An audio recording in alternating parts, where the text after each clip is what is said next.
The Future Sport Podcast is brought to you by 3Advance, developers of sports tech apps that are AI-powered and UX-focused.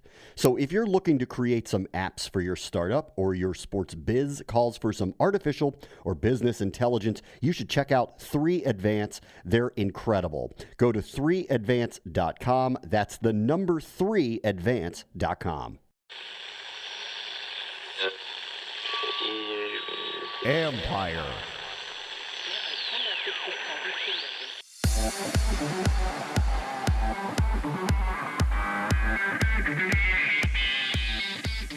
It's getting past time for sports to return. You know, all the workouts were on paper. You know, it was essentially the strength coach would print out an Excel sheet and he'd have his little folder. And it seemed like, you know, not all of those papers made it back in his folder at the end of the day. So it was kind of tough to track where the athletes were at. That's Lance Thomason, St. Louis Cardinals strength and conditioning coach, who is hoping working with Teambuildr allows his team to be ready when opening day finally happens. This is the Future Sport Podcast. I'm Bram Weinstein.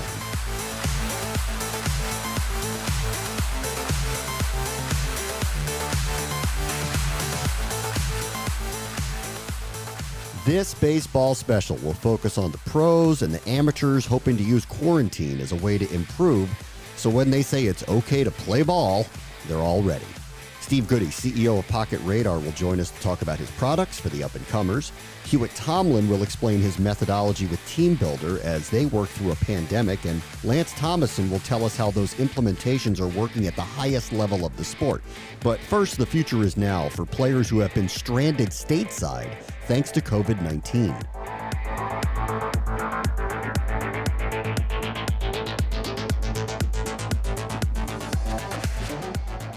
So there's a lot of talk about baseball coming back. Don't know where, don't know when. Could be Arizona, could be Florida, could be both of them, could be something else, could be with some fans, could be with no fans. We don't know.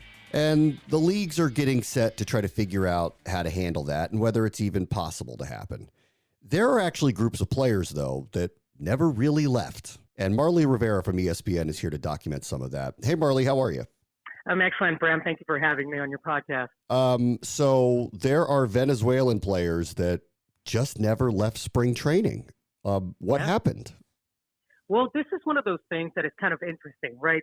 Venezuela was already going through, as you well know, through a social and political crisis that they've been going through for about a decade, but it's been really bad for the last 2 to 3 years with national, Major League Baseball players in the majors who have spoken out about it, Francisco Cervelli and I did a really big feature for OTL. Like all these players, Robinson Chirinos, Miguel Cabrera, have been really, really outspoken about the situation in Venezuela. What happens now, and it's something that people kind of forgot, and it's okay because we're all dealing with this pandemic in the best way we can. So this isn't really, a knock on anyone that didn't think about this, but it is one of those things that went under the radar. And one of the things that happened is that the Venezuelan kids, a lot of, the majority, there were 251 international players in major league rosters. We're not even talking about minor league rosters. Major league rosters last year, right, as of opening day. And that number keeps increasing. Over 100 of those were Dominican, and almost 70 of those were Venezuelan. That's in the majors. In the minors, those numbers can be tripled, can be quadrupled. Every single team has usually close to 20 up to 50 Venezuelan players, right, in the minors, all throughout the minors, every level. And those kids are the ones that when they shut down spring training, the official day was Friday the 13th of March, they get sent out, right? They're like, okay, you guys have 3 options. You get to go home, you can stay in your camp, right, with your team, or you can go to your home city of where your team plays.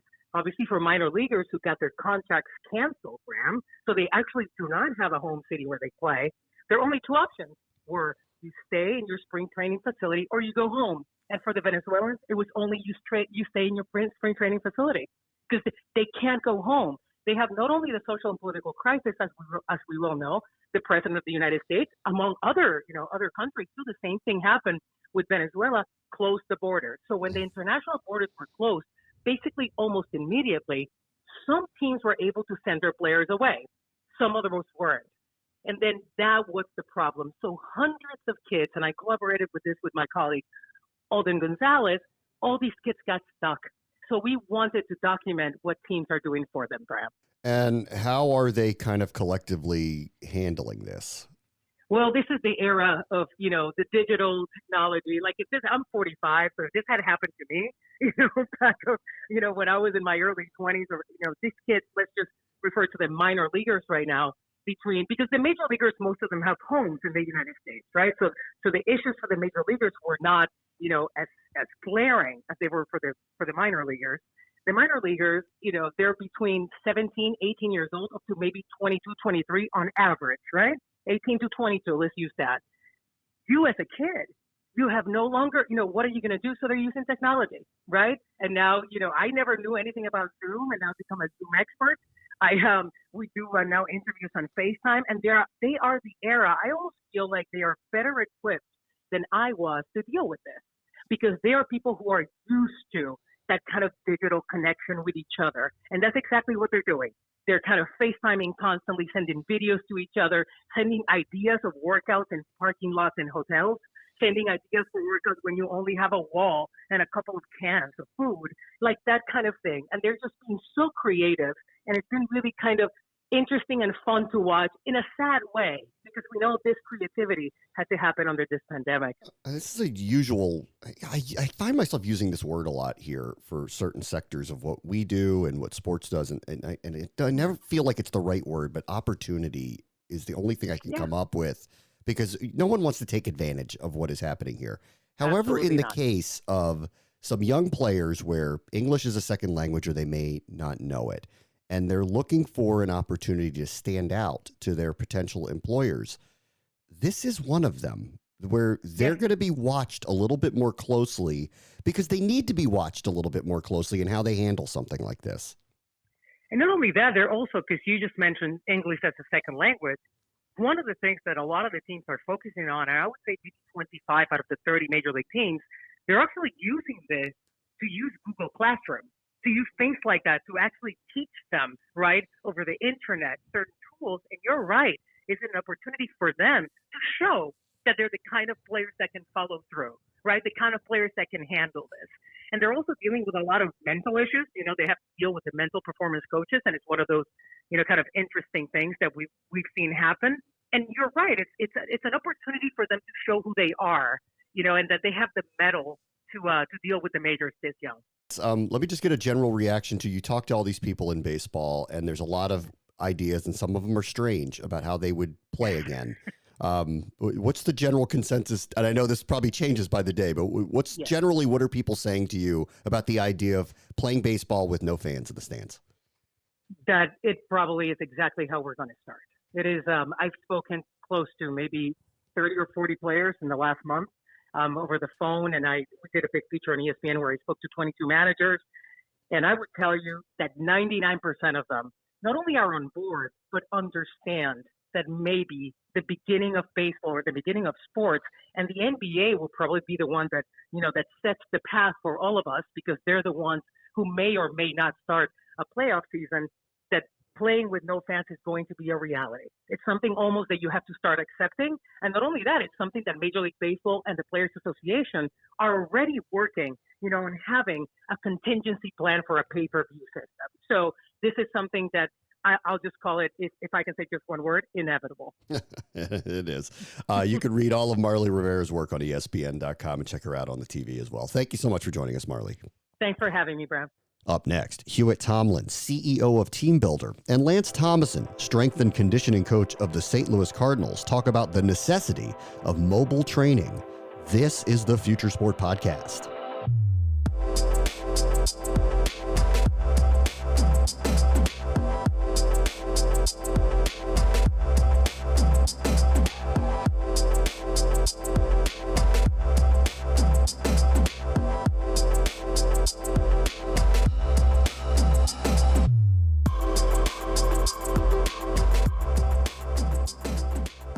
Man, we are in strange times, but let's be optimistic about everything. Like the NBA and the NHL will resume their seasons, and Major League Baseball will start a season.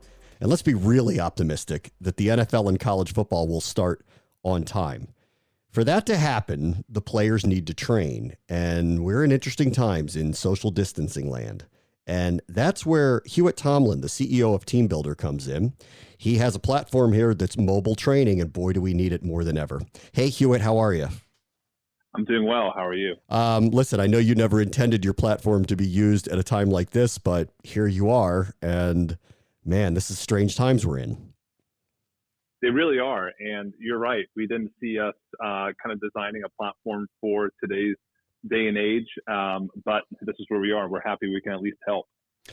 Tell people a little bit about Teambuildr. What does it do? In that sense, our software helps strength coaches design training programs that are most appropriate for the individual athlete. If you think about this principle, a training program is most effective if it's designed for the individual rather than applying, say, one program for an entire team or roster.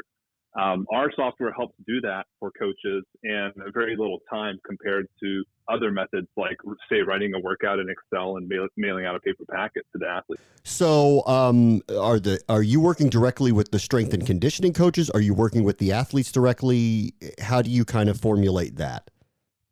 About 95% of our interactions with organizations will be with the strength and conditioning coaches. It used to be even more, but now sports science is kind of a developing practice within organizations that are also involved. But we're mostly working with strength coaches to help them design their programs, and that strength coaches tend to work directly with the athletes. So clearly, like, this is different, and we're using a lot of performance data here. So let's talk about the tech of this a little bit. Having a virtual training platform, that's not that unusual, but what you're doing is different. Can you kind of explain the differentiation there? I can. So when it comes to strength and conditioning, really, you could think of your roster as, say, a 25-person roster is 25 chess pieces. And each chess piece has its optimal sequence to kind of get the best outcome for that player. So if you're a strength coach in the NBA or the NFL, you have your chess pieces, and you can do an infinite number of combinations with them to kind of move them in the direction where you think is the best. So that's the way to look at how coaches probably see their players in their roster. Well, if you think about how much time it takes to really think about the sequence and optimizing how you put a player through a performance journey, it can take some time. What our platform does is essentially kind of helps shave some time off of that process. If a coach has a plan or an idea for how they want to sequence an athlete training-wise, we can put that plan into process much quicker and help the athlete comply with that plan, as opposed to, say, the other methods that are out there traditionally. Can you define, because this one's new for me, sequence an athlete? Can you talk me through what that actually means? Yes, and to be honest, you probably want to speak with an industry professional that has decades of experience to really get the right way to look at this, but I can help you out a little bit to some extent. So when you train an athlete, you can train for certain properties or certain characteristics. For example, speed is a property, strength is a property, power is another one. And you can basically optimize for one property during a training cycle, which is 8 weeks or 12 weeks or maybe even longer. So you can look at an athlete and you can see what their strengths are and what their weaknesses are and decide to address those. And as you address them, you kind of put together a training plan that can actually span a number of years. That's very common with, say, Olympians. And how you decide to implement that plan in a certain sequence is going to get you a better outcome than others. And this is the science that's kind of been developed, but is still being developed, is how do we properly sequence athletes? And that's kind of what coaches are working on. You know, the interesting part is here, so you've got this tech platform you're helping these teams build. On the other side of it are all these different technologies that are working on performance and training methodologies. So how do you incorporate all that and stay as modern as possible at the same time? Well, I think for us, it's important that we understand where we want to get involved with other technologies and where we don't. There are platforms that try to just hoard as much data as possible to try to create as much of a holistic view as possible of the athlete. That's not necessarily our scope. We want to be very, very focused and very, very good at one aspect of the whole performance spectrum, and that's strength and conditioning for us. So anything that's weight-based or has to do with conditioning, basically the weight room, to put it simply, that's where we focus. And if an application is really relevant in that realm, then we'll work with them. And then if not, we tend to not do so because not every company has the resources to be good at everything. Sometimes you have to pick a few things and be very good at those. We've talked to a lot of technology providers like yourself, and, there are these moments where I see what's being made and I wonder, are you guys in the midst of potentially eliminating some of these positions and human elements, and you're working directly with strength and conditioning coaches? Was it hard to get them to be on board with the new platforms, knowing that they can work in conjunction with it and it would not be something that eventually could eliminate the necessity for their presence? That's an excellent question. Years ago when we were in the beginning of designing our platform, we decided that we would create a framework that would essentially allow coaches to build on top of, meaning that we would be a platform to support coaches and their training designs. There are other platforms out there that are well capable of designing training programs that would essentially take over the function of what you could do. Today, it doesn't exist to the point where it will be replacing coaches, but very soon it could. It's certainly possible. And that's where the argument comes in, art versus science. The science can be built on a technology platform, but the art form of coaching is completely different. That's a human element. And I think there will always be a need for the human element. But as you know, teams are always pushing the limits, and it's very possible that teams could sway too far to the technology side of things and start relying on artificial intelligence in place of a coach. That's very much possible. We've decided not to necessarily go that way, but to try to build a platform that works hand in hand. But it's certainly possible. I haven't heard anybody create something that has replicated human motivation yet. That's what I'm waiting to find out about. That's exactly right. Motivation is a big aspect of this. A client of mine in the NBA recently, did an interview with a newspaper, and the first thing they brought up was the challenge of motivation. If you don't have a return to play date, you don't have a defined timeline, and that's one of the most important components of motivating athletes.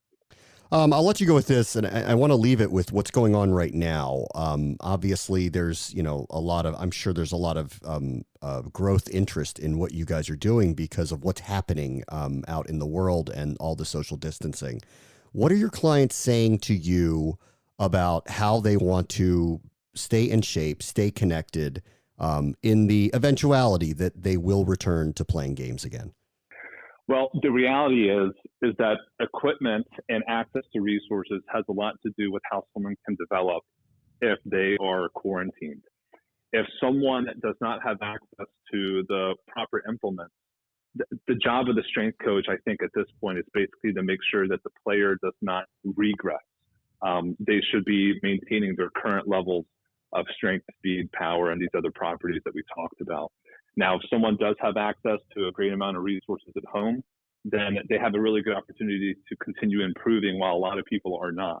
But I would say across the board, at professional level and certainly the collegiate level, coaches are just hoping for athletes to maintain so that when they come back, not only are they ready to perform, but really we don't want athletes being exposed to injury when they come back. That's the other side of the coin, is that it's not just performance-based, it's actually the risk of injury when you have a long time away from a structured training program.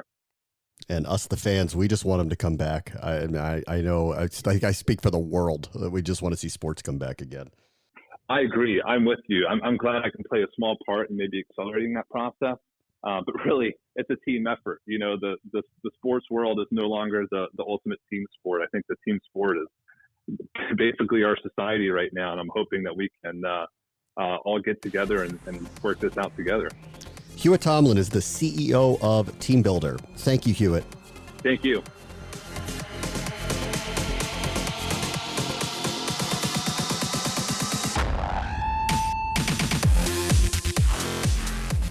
The Future Sport Podcast is brought to you by 3Advance. So let's take a moment to thank our friends at 3Advance. These guys are ranked one of the nation's top app developers. Their user experience and cloud expertise has helped grow a bunch of sports tech startups, including Teambuildr, T-Box Tour, and In-Game Fantasy. So if you're looking for a development partner to bring your future sport tech to life, look these guys up.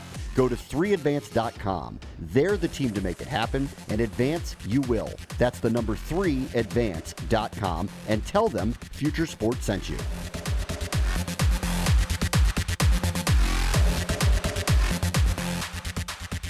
So we just heard from the Teambuildr CEO, Hewitt Tomlin. Let's talk about how this is being implemented in practice in real time during the quarantine times with Lance Thomason, who is the Cardinals strength and conditioning coach. Hey, Lance, how are you? Thanks for joining us. Doing well. Thanks for having me today. So this is beyond unusual. How are you staying in contact with the St. Louis Cardinals as you guys navigate when and if you're going to play again?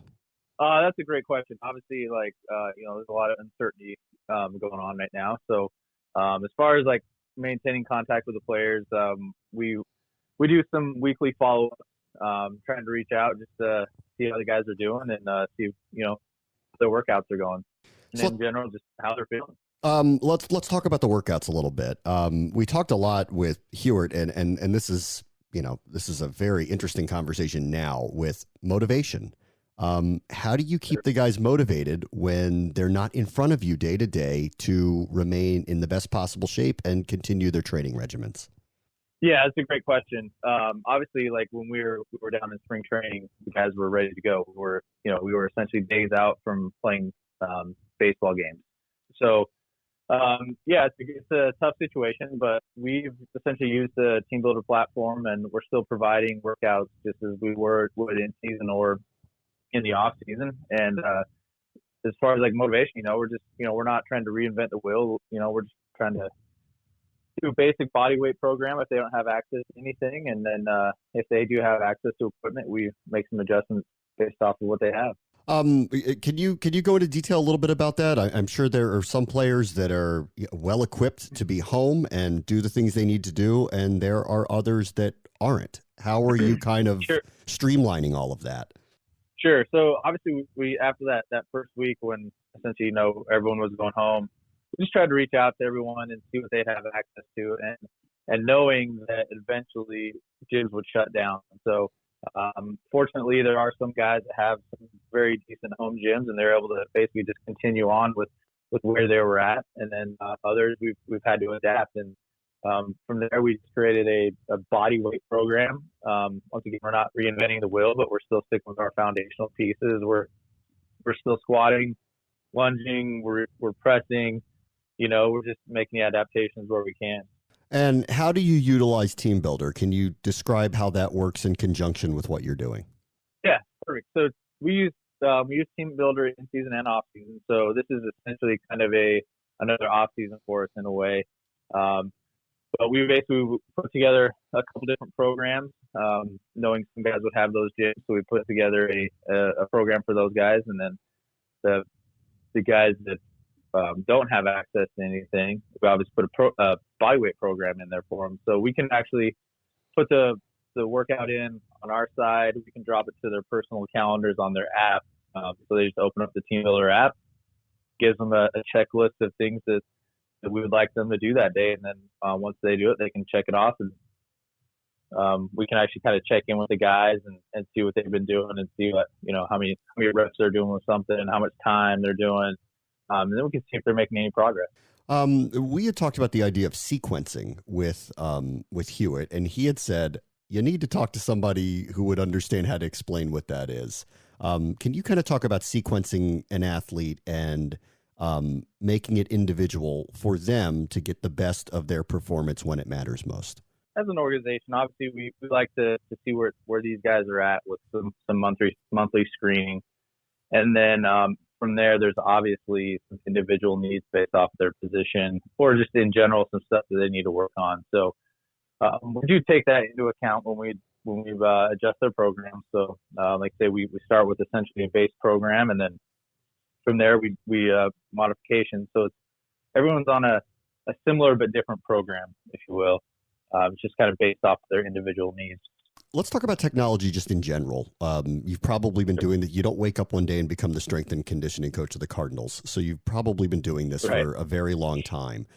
How have you seen all of these different technology wearables and platforms kind of change the way you do your job working with athletes?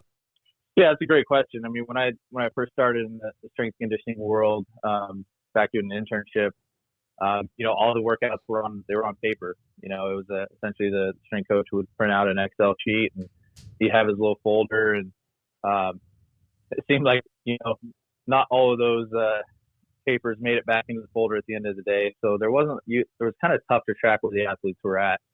And then, so then you have technologies like Teambuildr that come in. And now when a guy transfers from one affiliate to the next affiliate with us, there's no chance of losing his workout sheet. It just travels with him through the cloud via the Teambuildr app.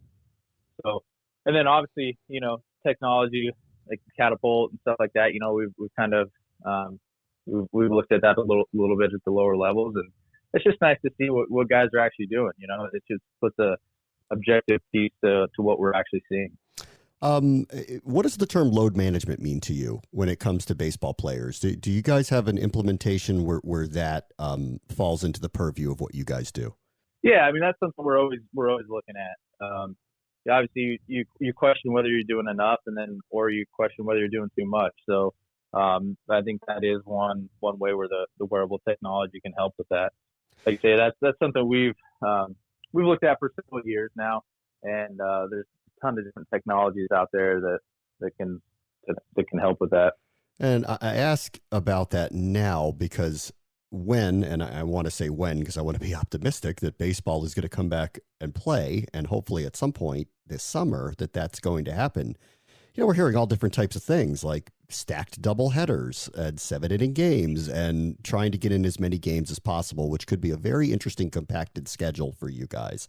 I know that is, we don't know what's going to happen here, obviously, but as you kind of look at that and try to prepare for who knows what the season looks like, how do you get the guys ready? Yeah, that's a good question. We're all optimistic that we're going to play here shortly, hopefully sooner than later. So, but I think just the sport in general, that's one thing I think that makes a good strength coach is just being able to adapt to the different situations. So, we obviously once the NBA had they shut down their season, we knew that was going to happen to us pretty soon. So we obviously got together as a staff and put a program in place, and our programs are very fluid. It's not set in stone. We're just gonna try to make the modifications to our programs based off the information that we have. I think I speak for everyone. Just say that we just miss you guys. So hopefully, listen. I don't care if you kick me out of the stadium for a while. I just want to turn you on TV at least initially. So hopefully, you guys are back soon. I hope. No, we're all excited to get back to. Everyone's very positive and ready to go. No one wants to get shut down. This is what we all do for a living. So we definitely can't wait to get back either. Lance Thomason is the strength and conditioning coach for the St. Louis Cardinals. Thank you so much for joining us, Lance. Yeah, thank you. Appreciate it. Up next, Steve Goody, CEO of Pocket Radar, on devices that can help those sheltered in place get an advantage while no one else is watching. This is the Future Sport Podcast.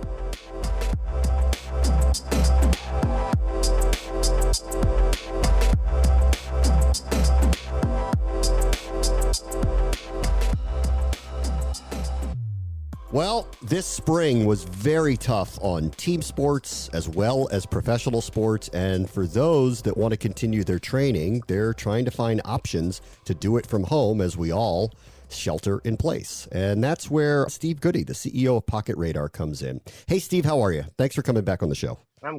I'm great, Bram. Glad to be back on again. We'll talk about unusual time. Yeah, we'll talk about your products in a moment, but you're in California. Do you want to just kind of give us a sense of what's going on there? How's life in California right now? Yeah, we're sheltering in place like so many other people. Fortunately, our governor got on it early, and so he was proactive enough that it sounds like we're all going to, our hospital resources are going to be enough to handle the peak load here in a couple of weeks. So we're all just trying to stay safe at home and run our businesses. Definitely life changing, but hopefully we'll get through this next month. Hopefully with less impact than it would have been. Look, clearly sports and baseball and all that stuff, it doesn't take precedence to what's going on in the world. But, I do feel for all the people in the youth leagues, as well as the professional sports that lost their teams this year, that aren't going to be able to train and aren't going to be able to necessarily get better. And that's kind of where you come in. You have started an initiative to bring your training home. Can you kind of talk about what you guys are trying to do to connect to players as they try to continue to figure out how to get better in their backyards? Yeah, we basically our Smart Coach Radar platform app it was already a great platform for working on your own automatically, submitting your clips remotely, remote training. So fortunately, we had the components and the ingredients that a lot of people were already enjoying.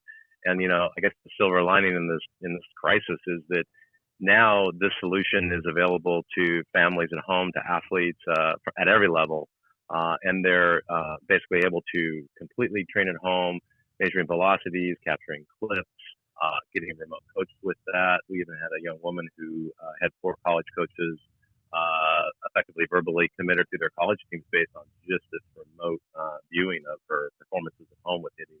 So we're scrambling to get the word out that this is a platform that can really help these people trapped at home. It's not like being on the field, unfortunately, but it's a lot better than just hitting by yourself or throwing by yourself into a net with no notion of how to get remote help or be seen. So it's lucky we have these pieces of technology.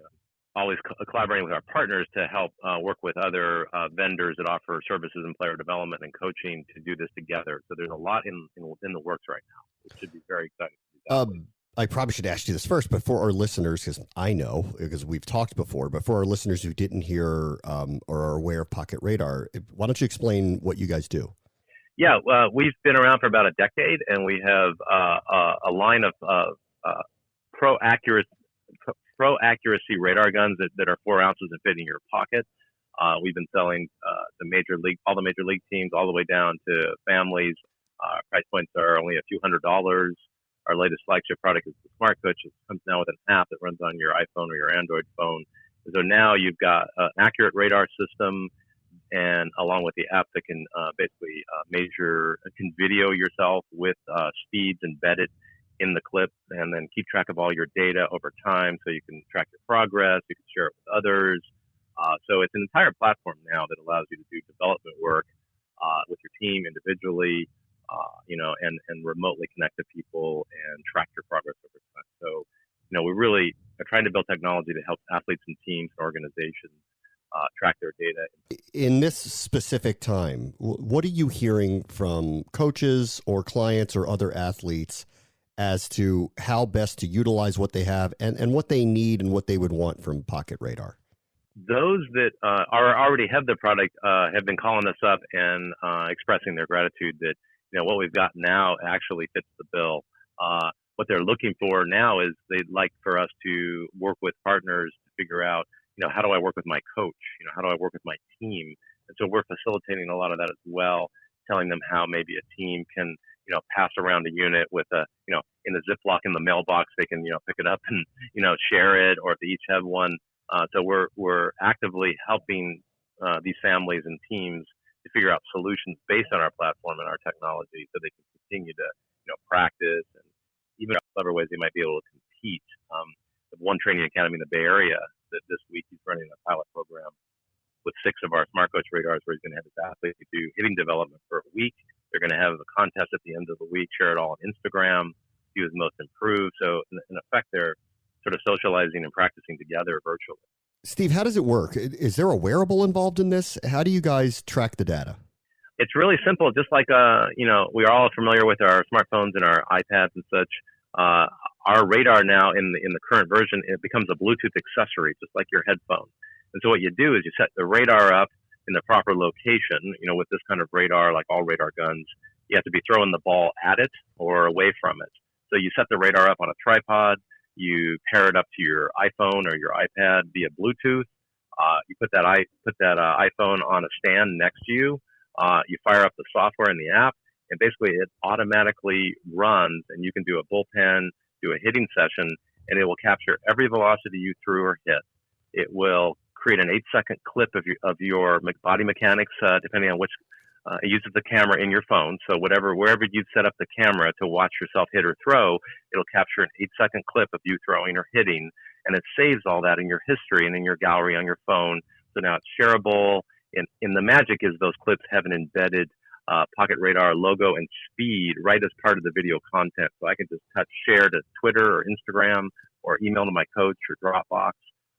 So it's a whole automated system that an athlete can use all by themselves.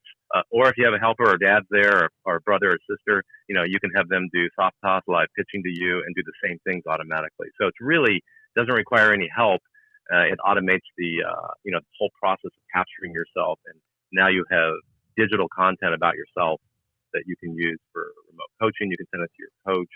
They can get back to you and say, hey, try loading up better with how your swing was. And then they look at your exit velocities and say, oh, you improved. So it really is all the essential ingredients you need to do a remote activity with others, or just by yourself, see how much you can improve over the week or the month, and see how you compare to others. So it's a complete solution, really, for being stuck at home. Down the road, do you envision a partnership with biomechanic specialists where they could implement real-time adjustments to a pitcher or a hitter? Yeah, absolutely. In fact, prior to this crisis, we have been in constant contact with lots of other companies that provide wearable technologies for biomechanics, scoring technologies, charting technologies. So anything where you might say, hey, velocities and video married up to other tech is a more complete solution. We were already working with those companies. So I'm hoping, in the near future, we can continue on those efforts and maybe adjust course a little bit to maybe sooner than later put into hands maybe some wearable pieces or other ideas that we could do. Maybe some software that would allow teams to virtually compete, perhaps. I don't know. It's a lot of ideas now. Fortunately, a lot of the relationships that we've already been working with are going to be there to allow us to, sort of solve these problems.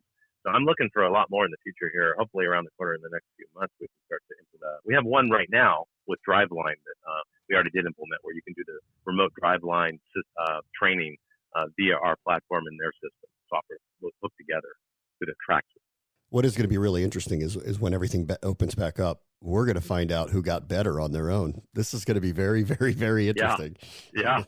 It will be. In fact, I think teams, some of the teams are going to have tryouts already under their belts remotely, and they're going to basically, fill the roster when they're back on the field with, maybe an on-field tryout briefly, and then they're going to be ready to go and play. And those that did this are going to be ahead of the game for sure. And everybody's eager to do it. So there's a lot of motivation. Steve Goody is the CEO of Pocket Radar. Thanks for joining us, Steve. Thanks, Bram. Pleasure. That will do it for us this week. Hey, thanks to our sponsor, Manscaped, the only men's brand dedicated to below-the-waist grooming. They're forever changing the grooming game with their Perfect Package 3.0. The kit comes with a new and improved Lawnmower 3.0, waterproof cordless body trimmer, tons of other liquid formulations to round out your manscaping routine. Get 20% off and free shipping with the code FUTURE at manscaped.com. That's 20% off free shipping with the code FUTURE at manscaped.com. Later this week, be on the lookout for a special episode dedicated to an age-old baseball game that was a precursor to analytics and is now modernizing for us homebodies looking for an outlet. Stratomatic. We're going to speak to the game's founder, Hal Richmond. Well, initially, the only thing that was available was official statistics. And it also was a problem there because they didn't come out till March. And that was all right when I did the 80 and the 120 players. So when I had to do the 320 players, 16 teams, it was a problem. As always, the future is now. This is the Future Sport Podcast. I'm Bram Weinstein. The Future Sport Podcast is brought to you by 3 Advance, developers of sports tech apps that are AI-powered and UX-focused. So if you're looking to create some apps for your startup or your sports biz calls for some artificial or business intelligence, you should check out 3 Advance. They're incredible. Go to 3advance.com. That's the number 3advance.com.